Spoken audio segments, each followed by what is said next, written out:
¿Te sientes ansioso y no sabes por qué? Déjame decirte que no es tu culpa. Soy César y en este video te quiero explicar de manera muy sencilla por qué, para qué y cómo se produce la ansiedad. Primero permíteme contarte mi historia sobre la ansiedad. Básicamente desde pequeño he tenido terror a estar frente a muchas personas y hablar un determinado tema. Básicamente las exposiciones que se daban en los colegios, la universidad o el instituto. Y pues lástima que en mi colegio muchas veces había estas exposiciones. Y no solamente en el salón, sino también en la formación. Las clásicas formaciones que hay en la mañana unos determinados días. ¿Qué es lo que sucedía? ¿Cómo yo actuaba en ese momento? Pues básicamente como no era en nota, no iba al colegio, no iba ese día al colegio. Pero ¿qué es lo que sucedía? Que cuando ya llegué a la universidad no puede faltar a estas exposiciones. ¿Por qué? Porque es nota, entonces te juegas tu carrera, te juegas el curso, etcétera, etcétera. ¿Qué es lo que pasaba? Frente a una exposición, por ejemplo, un profesor me decía que de aquí a un mes vamos a tener una exposición, yo ya desarrollaba una serie de síntomas y una serie de pensamientos. Por ejemplo, me daba mucho terror. ¿Por qué? Porque pensaba que los demás se iban a burlar, porque pensaba que el profesor me iba a poner mala nota, que iba a cometer errores, que al final me iban a botar del grupo, etcétera, etcétera, etcétera. Que seguramente estos pensamientos lo tienes tú frente a una situación determinada. Y otros síntomas que me daba, por ejemplo, era mucha sudoración. Yo soy una de las personas que suda muchísimo, las palmas, la cara. Y además sentía demasiado calor y aparte otras incomodidades como problemas en el estómago, ganas de ir demasiado al baño, etcétera, etcétera. Entonces todo esto era muy incómodo. Lo que debemos tener en cuenta es que la ansiedad busca protegernos frente a una situación de peligro, y esto es maravilloso porque hace la ansiedad una herramienta vital. Por ejemplo, imagínate, tú ahorita estás viendo el video de YouTube o ahorita yo estoy grabando y de repente ocurre un terremoto.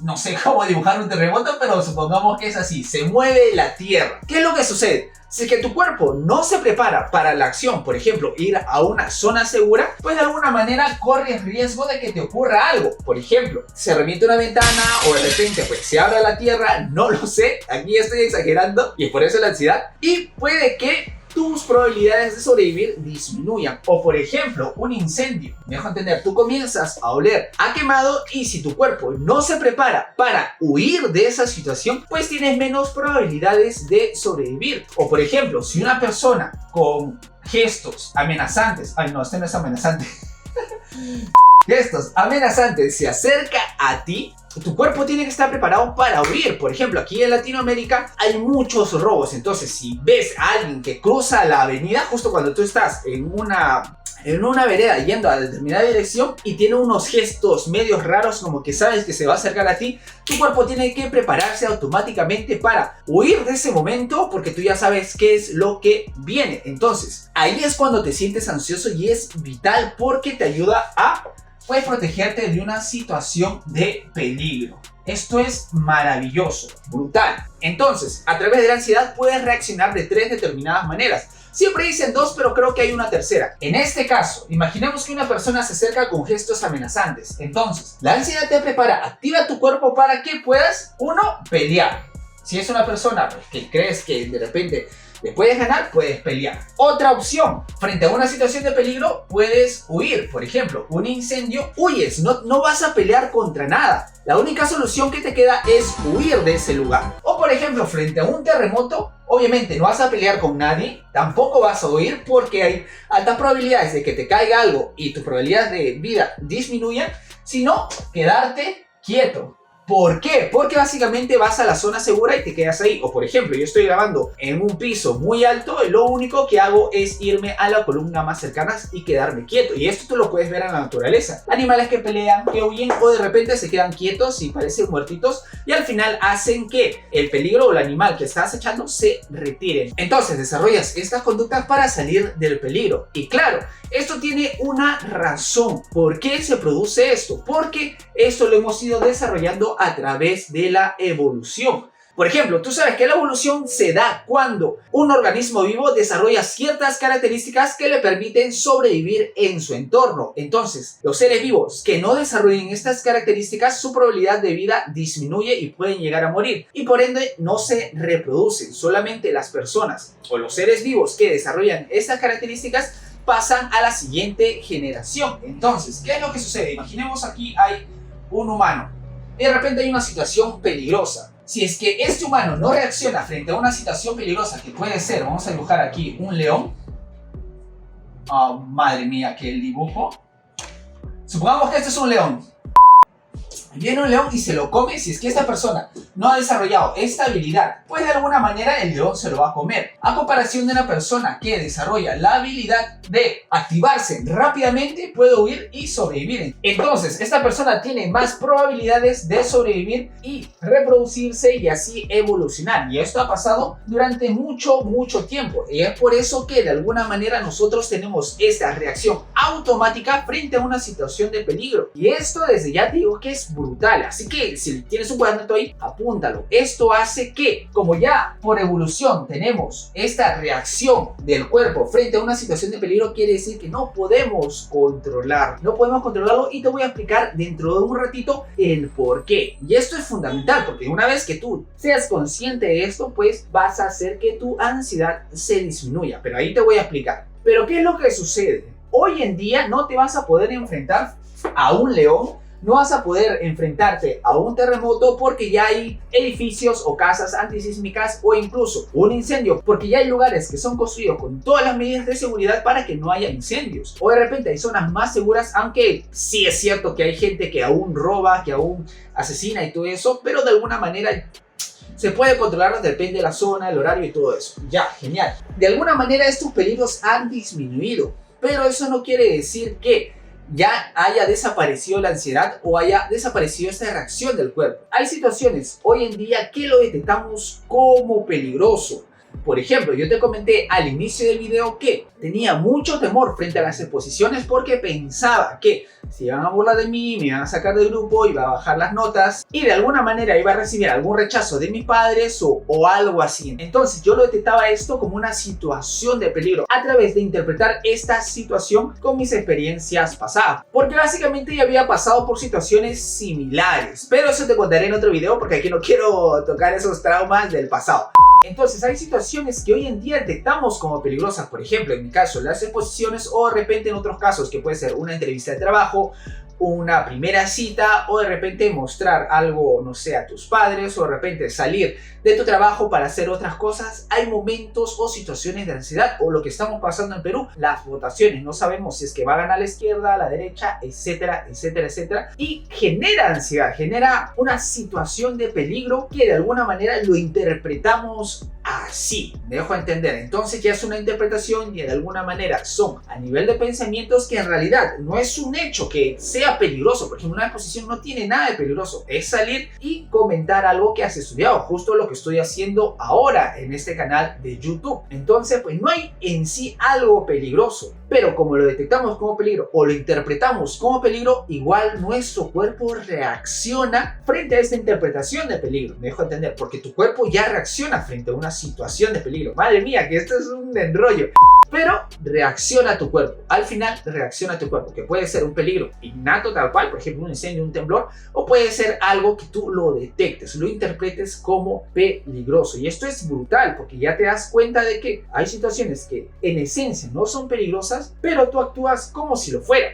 Me dejo entender. Listo, entonces ya hemos respondido el por qué. ¿Por qué tienes ansiedad? Porque tu cuerpo se prepara ante una situación de peligro. ¿Y para qué? Para que actúes de determinada manera, pelees, huyas o te quedes quieto para que aumente tus probabilidades de sobrevivir. Básicamente eso. Pero ahora, ¿cómo es que se produce la ansiedad? ¿Cómo rayos se produce? Te quiero contar algo que me pareció muy curioso, pero al final te vas a dar cuenta de que hay algo aquí. Yo estaba investigando esto para ver de dónde o cómo se produce la ansiedad, porque básicamente es un cambio dentro de mi cuerpo y me encontré con esta información, que básicamente hay un autor que menciona que nuestro cerebro es tal que así, pero se divide en tres estructuras. Por ejemplo, neocorteza, un cerebro límbico relacionado a las emociones, la neocorteza con el tema de razonamiento, el límbico con emociones, y tenemos otro cerebro que es el reptil, que está relacionado a funciones biológicas. Y yo estaba investigando, analizando todo esto y tenía sentido porque el humano desarrolló el primer cerebro y por eso se guiaba mucho por el instinto, luego las emociones, los mamíferos, el razonamiento y por eso somos humanos. No, esto es una bendita mentira, He estado revisando mucho más a profundidad y esto no existe. Esto es una bendita teoría que de alguna manera sí fue aceptada, pero ahora ya no es aceptada. ¿Por qué? Porque de cierta manera, según mi investigación, hay ciertos animales que han desarrollado neocorteza, que tienen otras estructuras de cerebro según esa teoría, pero no lo utilizan para esa determinada acción. Un cerebro reptil, un cerebro límbico que no lo utilizan para esas determinadas acciones. Entonces sí existen esas estructuras en los animales, pero no cumplen estas funciones. Entonces esa teoría carece de base científica. Pero lo que he investigado te va a sorprender. Lo que te voy a explicar ahora son bases biológicas de nuestro cerebro, pero no voy a profundizar tanto porque es inmensamente complejo. Entonces pues no voy a tomar mucho tiempo aquí porque no sé cuánto va durando este video. Entonces te voy a explicar muy brevemente. Básicamente nuestro sistema nervioso está dividido en dos: sistema nervioso central y sistema nervioso periférico. El sistema nervioso periférico se divide en el sistema nervioso autónomo y el sistema nervioso somático. Pero ahorita vamos a hablar de este que nos interesa, porque este se divide en el sistema nervioso simpático y el sistema nervioso parasimpático. Listo, perfecto, maravilloso. Entonces aquí vamos a profundizar muy brevemente. Básicamente el sistema nervioso simpático está relacionado con la activación del cuerpo y el parasimpático relacionado con la relajación, por ejemplo, para dormir. Pero claro, todo esto inicia con un determinado estímulo. Que por ejemplo, vamos a dibujar aquí una cabeza, su ojito, la nariz, la boca, madre mía, hermoso. Se inicia con un determinado estímulo. Por ejemplo, el sistema parasimpático relacionado con el sueño cuando ya no hay luz solar y llega la noche. Se activa tu cuerpo para que puedas dormir. O por ejemplo cuando estás comiendo, etcétera, etcétera, etcétera. Y el sistema simpático, por ejemplo, ante una situación de peligro, tú ves que alguien se está acercando, de repente hueles fuego o de repente hueles a quemado, tu sistema nervioso simpático se activa frente a un determinado estímulo de peligro. Entonces, cuando se activa el sistema simpático, tienes diferentes síntomas porque activa diferentes estructuras del cuerpo que te lo voy a mencionar de una manera muy breve. Entonces, el sistema nervioso simpático activa diferentes estructuras del cuerpo y activa diferentes funciones. Por ejemplo, en el tema de las pupilas, las dilata. Entonces, vas a poder visualizar todo lo que ocurre a tu alrededor porque hay más luz, me dejo entender. Entonces, te prepara para la pelea. Asimismo, relaja las vías respiratorias. Vamos a dibujar aquí un pulmón rapidísimo, así mi pulmón todo cutre. Relaja las vías respiratorias para que haya más oxígeno en tu cuerpo para prepararte para la huida o para la lucha. ¿Me dejo entender? Y así más síntomas que pueden ser particulares o pueden variar. Voy a hacer varios videos sobre síntomas para que tú puedas analizarlo mucho mejor. Pero básicamente quiero dejarte con esta idea. Hoy en día no hay situaciones de peligro como tal. Sí las hay aún, pero se ha reducido. Sino que lo produce tu cerebro.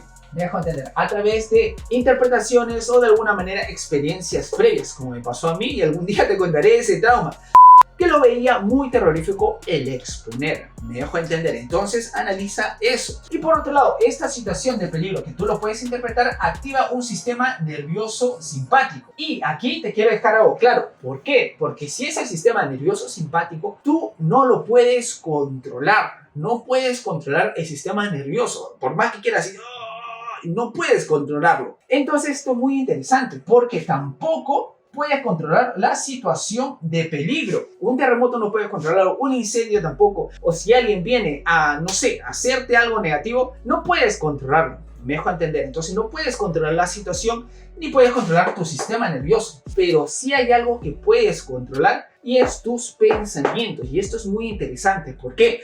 Porque yo también llegué a la conclusión, voy a enfrentarme a una exposición, pero de alguna manera no va a pasar nada, pues si se burlan se reirán un ratito, pero de ahí no pasa nada, o sea, no es una situación de peligro. Y una vez que apliqué esta técnica de pensamiento, de alguna manera el nivel de ansiedad se redujo, porque ya no lo interpretaba como peligro. Y es por ello que estoy grabando un video, y es por ello que también tengo un canal de videojuegos que he hecho muchos videos explicando así. Entonces estos niveles de ansiedad se han reducido. No sé si es que es tu caso, que te pones ansioso frente a exposiciones o de repente a otras situaciones, pero de alguna manera puedes trabajar en tus pensamientos, que sí puedes controlarlo, y esto es muy interesante. Así que cuando te sientas ansioso frente a una situación, ponte a pensar esto: ¿realmente es peligroso? ¿Por qué me siento ansioso? ¿Ha pasado algo hace mucho y ha tenido estas respuestas? Veo estas respuestas en otras personas, porque yo también veía que la gente exponía y de ahí se reía un ratito y no pasaba nada. Incluso el profesor les apoyaba y le ponía buena nota. Entonces este miedo era irracional. Por otro lado, también te quiero dejar algo claro. ¿Por qué? Porque tú ya sabes que hay determinados estímulos que activan el sistema nervioso simpático, pero seguramente también hay otros estímulos que activan el sistema nervioso parasimpático, que es todo lo opuesto al sistema nervioso simpático, y eso es brutal. Así que esa información te la voy a decir en otro video. Así que muchas gracias por estar en este video, muchas gracias por verlo, espero que pueda servirte de mucha utilidad y nos vemos en un próximo video. Adiós.